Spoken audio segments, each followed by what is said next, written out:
Good afternoon. How are you? Well, we're approaching that special hour of midnight. You can think about how this is merely a symbol system of the passage of activity.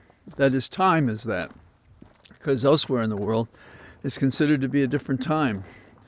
And if Einstein were to examine it, and he was a very accessible teacher if you've ever read his writings, I'm sure it would be fascinating for him to talk about the frames of reference for the different periods of time.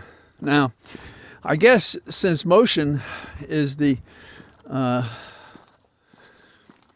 underlying concrete element of time, if we were to do the reverse, which is to judge one's action and find the corresponding time, how would that work with Congress? Congress passed 25 bills in the whole damn session. So working backwards, does that mean in their time machine, 30 days passed instead of the extended period of time that did pass by our metaphoric standards?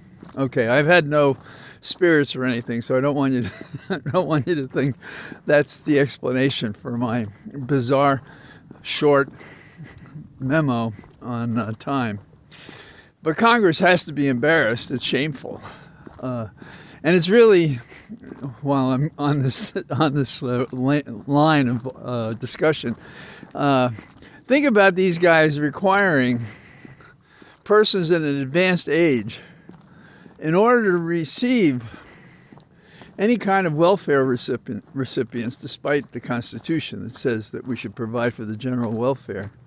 How does that compare with their work versus their peace work? That is, what they've produced during the period of time they've been in Congress. Now, lest I broad brush this, we should keep in mind that we're really talking about the Republicans that have had their brakes on in the Senate and the House for years now. And I suppose the voters allow this to happen because they agree with Mark Twain that the only time we, the people, are safe is when Congress is in recess. So there are, on the other hand, some people working at the top of that list, the A list. And I have to say, Special Counsel Jack Smith, he is righteously considered the hero of the day. And I know fortunes can change. But I knew that today, however much you might appreciate Smith's achievements, that you would not want me commenting on the 80-page brief that he submitted to the Court of Appeals. But I can give you the John Flannery in a nutshell version. He said the president doesn't have any immunity. That's what he said. He quoted a lot of cases, and he distinguished the difference between throwing a person out of office, which is one kind of proceeding, and prosecuting for a crime, which is another kind of proceeding. So there. You don't have to read the 80 pages, and I won't belabor it with you. So what are we about today? We are not about me dredging up and reviewing things we already know. I think this is a time when we should embrace our higher selves and each other. Remember those who are not with us. Help those who are ill. And tell and retell old stories with people nodding their heads as they sip wine or whatever beverage they can, and eat perhaps a little too much and watch a game or two, and do the kinds of things that freedom is supposed to guarantee without concern or worry. Except, unless you're a player perhaps, we have to enjoy and participate in this leisure as a signpost for where we go from here. We're about to enter a house that's not of fun, but which is of deliberate lies and deceptions and trying to steal from the people. But we can take heart in the fact that there has been progress in the sense of forcing a reckoning. They're not baby steps, they're large steps, they're indictments, they're civil prosecutions. Trump is in all of those. And we have In addition, at least 2 states that understand the Constitution means something. And you don't get to pick and choose your remedies when someone has violated something. You might say there are those who are prepared to allow for a constitutional drive-by hit on the country by not enforcing the Constitution. And we got into this position because we've been laughing off Trump since 2015 and 16.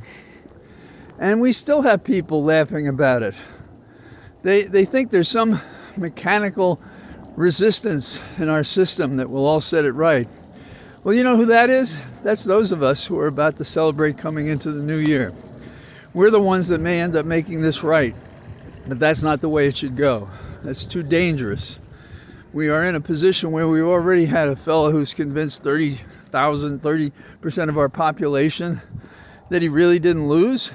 We can't live in a country where we can have those kinds of lies take hold. And they take hold because we do nothing to punish the wrongdoers. Okay, I swore I wouldn't do this. So, Holly and I are going to celebrate the incoming new year at a slight distance. And we won't be out with anybody else. And I think she's better. And she tells me she's not. But she is, I think. She has 2 more infusions when the new year starts. And I'm hopeful that she'll start coming back. She's already in a much better place. So thank you, all of you who have cared over this last series of concerns we've had about COVID. And over the period of time I've been doing this, you know, I've been doing walk and talk since before the COVID pandemic took hold. And I've enjoyed doing it, and I've enjoyed the conversations we've had in messages and the various ways that we can. So I hope you all have a wonderful evening, and I wish that you celebrate your joy and happiness and whatever treasure you have and whatever obstacles you've overcome, and because that's life. And that's the part that's really important to us. This other stuff is noise, oppressive, and we're going to get rid of that in the next year. So I say Happy New Year from the Cathedral of Trees, all of which you can see they're waving at you. Bye-bye.